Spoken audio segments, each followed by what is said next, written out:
ஓம் சாந்தி. 25/9/2025.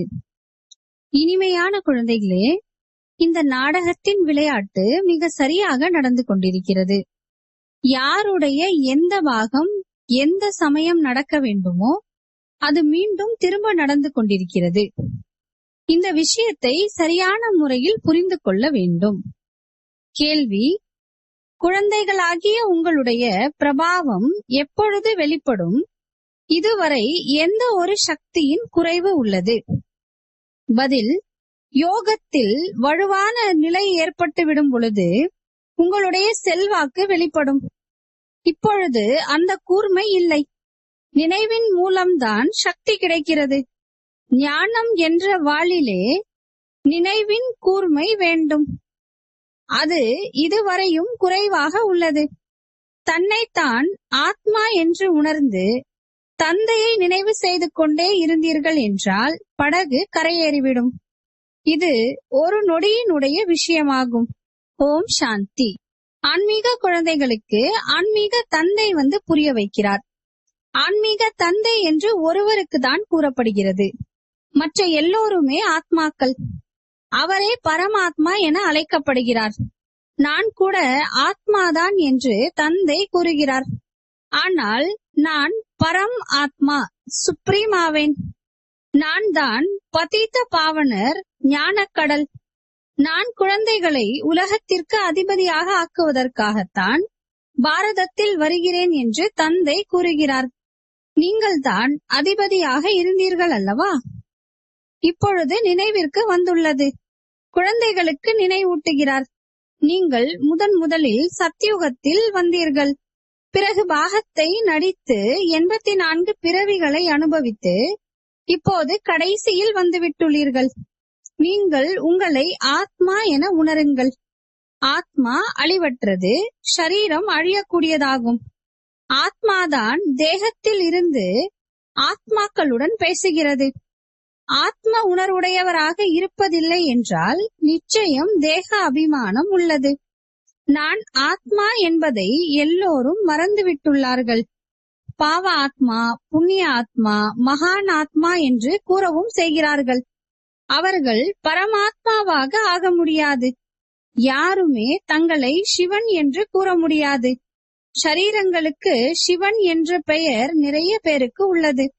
ஆத்மா ஷரீரத்தில் பிரவேசிக்கும் பொழுது பெயரிடப்படுகிறது.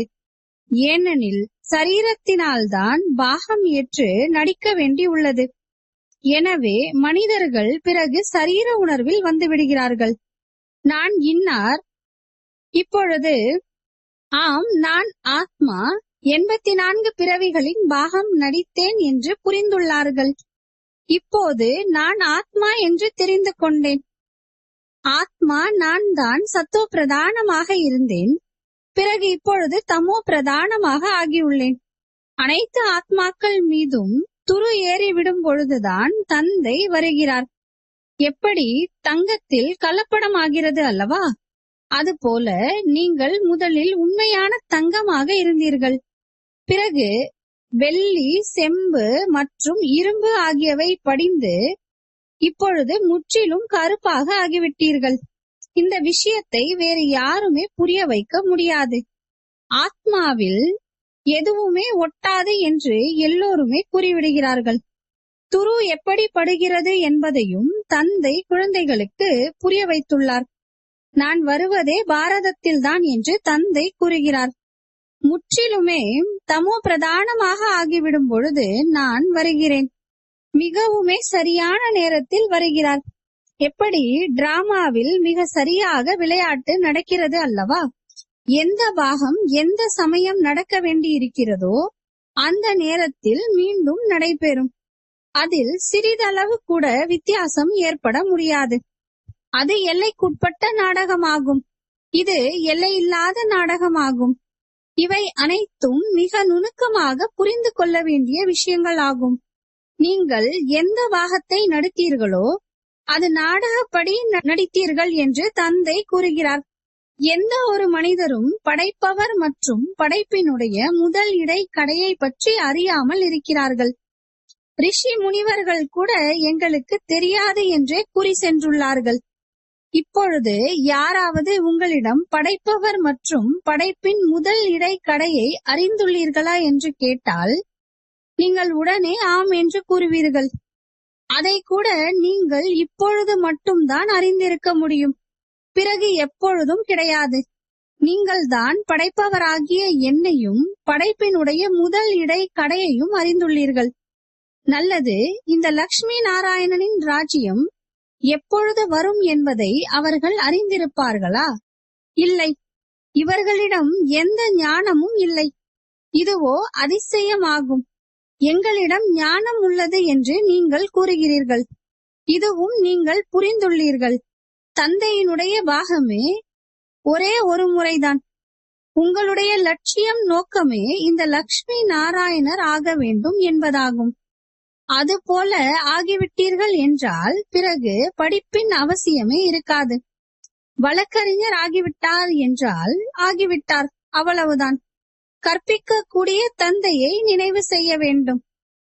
உங்களுக்கு எல்லாமே சுலபமாக புரிய வைத்துள்ளார்.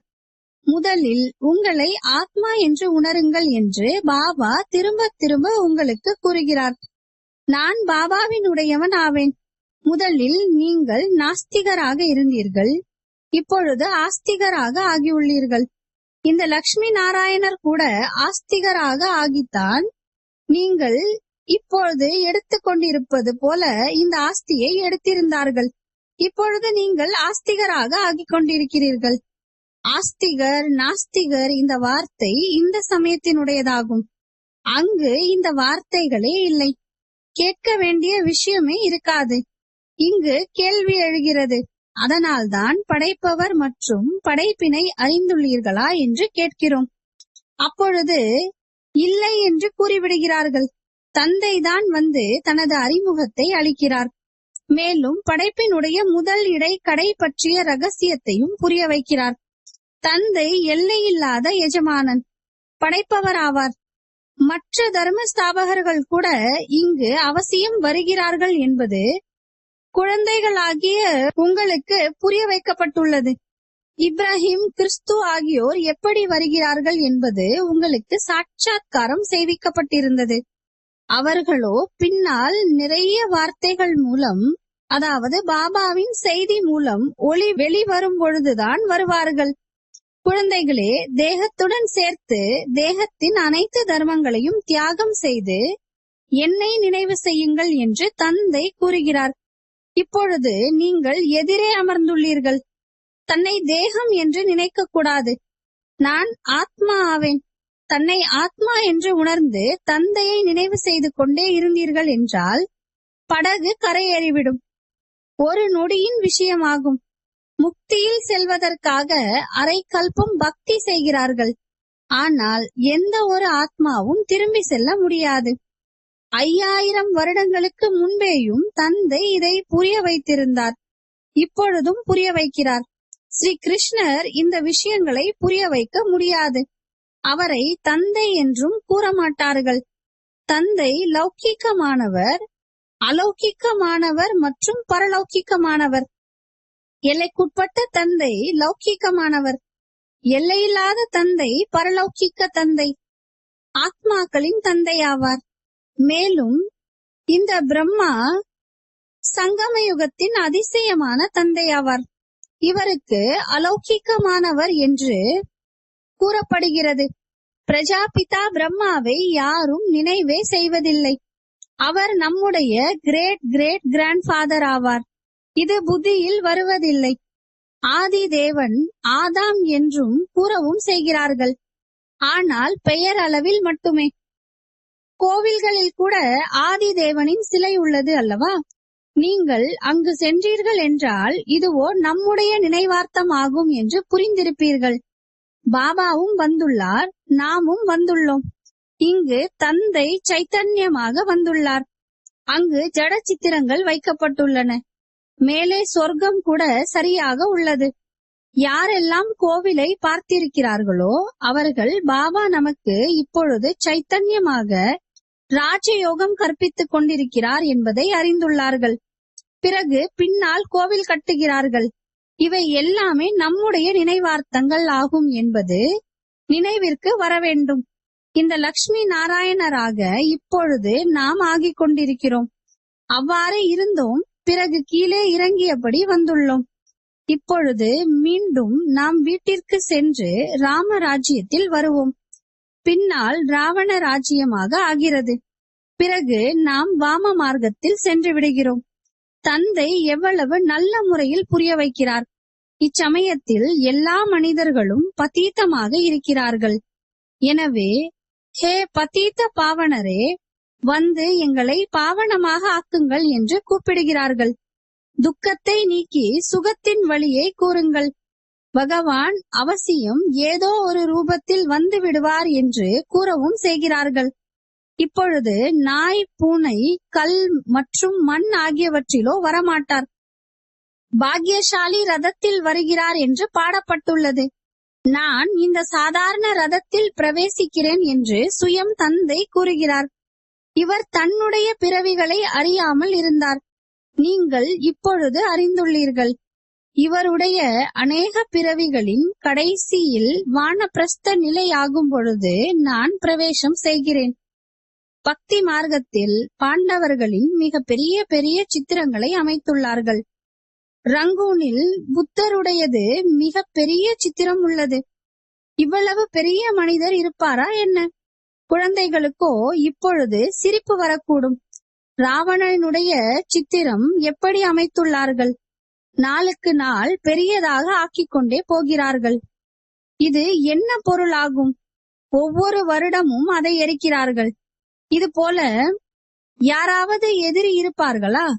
எதிரியினுடைய உருவத்தை செய்து எரிப்பார்கள். நல்லது, ராவணன் யார்? ஒவ்வொரு வருடமும் எரித்து கொண்டு வரும் வகையில் அவர் எப்பொழுது எதிரியாக ஆனார்? இந்த எதிரி பற்றி யாருக்குமே தெரியாது. அதன் பொருளை யாருமே முற்றிலும் அறியாமல் உள்ளார்கள். அவர்கள் இருப்பதே ராவண சம்பிரதாயத்தினராக. நீங்கள் ராம சம்பிரதாயத்தினர் ஆவீர்கள் என்பதை தந்தை புரிய வைக்கிறார். இல்லற விவகாரங்களில் இருந்தபடியே தாமரை மலர் போல ஆகுங்கள். மேலும் என்னை நினைவு செய்து கொண்டே இருங்கள் என்று தந்தை இப்பொழுது கூறுகிறார். பாபா அன்னமும் நாரையும் எப்படி சேர்ந்தாற் போல இருக்க முடியும் என்று கூறுகிறார்கள். சச்சரவு ஏற்படுகிறது. அதுவோ அவசியம் ஏற்படும். சகித்து கொள்ள வேண்டி இருக்கும். இதில் மிகுந்த யுக்திகள் கூட உள்ளன. தந்தை யுக்திகளை கற்பிப்பவர் என்று கூறப்படுகிறது. எல்லோரும் அவரை ஹே பகவான், துக்கத்தை நீக்குங்கள், கருணை காட்டுங்கள், விடுவியுங்கள் என்று நினைவு செய்கிறார்கள் அல்லவா? அந்த லிபரேட்டர் தந்தை அனைவருக்கும் ஒருவரே ஆவார். உங்களிடம் யார் வந்தாலும் கூட அவர்களுக்கு தனித்தனியாக புரிய வையுங்கள். கராச்சியில் ஒவ்வொருவரையும் தனித்தனியாக அமர வைத்து புரிய வைத்துக் கொண்டிருந்தார்கள். குழந்தைகளாகிய நீங்கள் யோகத்தில் ஆற்றல் உடையவர்களாக ஆகிவிடும் பொழுது உங்களுடைய தாக்கம் வெளிப்படும். இப்பொழுது அந்த அளவு கூர்மை இல்லை. நினைவின் மூலம் சக்தி கிடைக்கிறது. படிப்பில் சக்தி கிடைப்பதில்லை. ஞானம் என்பது வாள் ஆகும். அதில் நினைவு என்ற கூர்மையை தீட்ட வேண்டும். அந்த சக்தி குறைவாக உள்ளது. குழந்தைகளே, நினைவு யாத்திரையில் இருப்பதால் உங்களுக்கு பலம் கிடைக்கும் என்று தந்தை தினமும் கூறிக்கொண்டே இருக்கிறார். படிப்பில் அவ்வளவு வலிமை இல்லை. நினைவின் மூலமாக நீங்கள் முழு உலகத்திற்கும் அதிபதி ஆகிவிடுகிறீர்கள். நீங்கள் உங்களுக்காகவே தான் எல்லாமே செய்கிறீர்கள். நிறைய பேர் வந்தார்கள் மற்றும் சென்று விட்டார்கள். மாயை கூட மிகவும் கொடுமையானது. நிறைய பேர் வருவது இல்லை. ஞானமோ மிகவும் நன்றாக உள்ளது என்று கூறுகிறார்கள். குஷியும் ஆகிறது. வெளியில் சென்ற உடனேயே முடிந்து போய்விடுகிறது.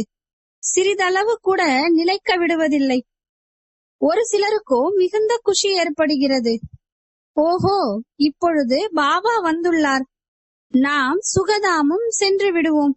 இப்பொழுது முழுமையாக ராஜதானி எங்கே ஸ்தாபனையாகியுள்ளது என்று தந்தை கூறுகின்றார்.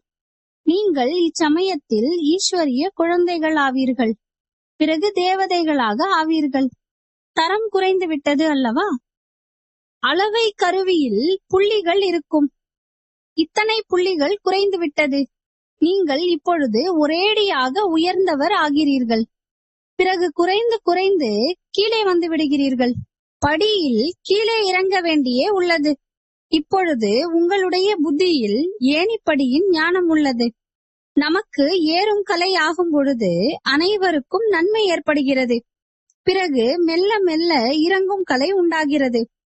ஆரம்பம் முதற்கொண்டு இந்த சக்கரத்தை நல்ல முறையில் புரிந்து கொள்ள வேண்டும். இந்த நேரத்தில் உங்களுக்கு முன்னேறும் கலை ஏற்படுகிறது. ஏனெனில் தந்தை கூடவே இருக்கிறார் அல்லவா? எந்த இறைவனை மனிதர்கள் எங்கும் நிறைந்தவர் என்று கூறுகிறார்களோ அந்த பாபா இனிமையிலும் இனிமையான குழந்தைகளே என்று கூறிக்கொண்டு இருக்கிறார். மேலும் குழந்தைகள் பிறகு பாபா பாபா என்று கூறிக்கொண்டே இருக்கிறார்கள். பாபா நமக்கு கற்பிக்க வந்துள்ளார். ஆத்மா கற்றுக்கொள்கிறது. ஆத்மாதான் கர்மம் செய்கிறது.